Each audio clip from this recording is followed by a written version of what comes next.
दूध भुकटीवरील आयात शुल्क वाढवल्यानं उत्पादक संतप्त, आज राज्यभर आंदोलन।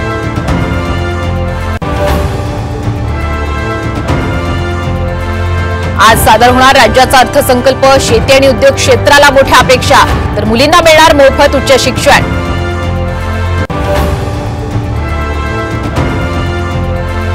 मनोज जरांगे यांच्या जालन्यातील वातोरी गावामध्ये दगडफेक, अज्ञातांकडून झालेल्या दगडफेकीनंतर परिसरात तणावपूर्ण शांतता।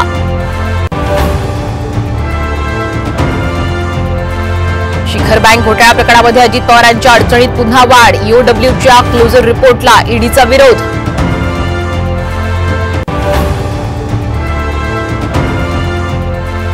अजित पवारांच्या पक्षातील 5 ते 6 आमदार शरद पवारांच्या संपर्कात, विधान भवनाच्या खोलीमध्ये जयंत पाटलांची भेट घेतली, साम टीव्हीला सूत्रांची माहिती।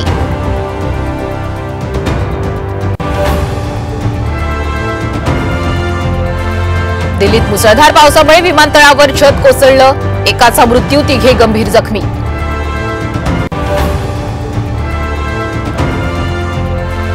आज तुकोबाराया निघणार विठ्ठलाच्या दर्शनाला, पालखीचं पंढरपूरकडे प्रस्थान ठेवणार।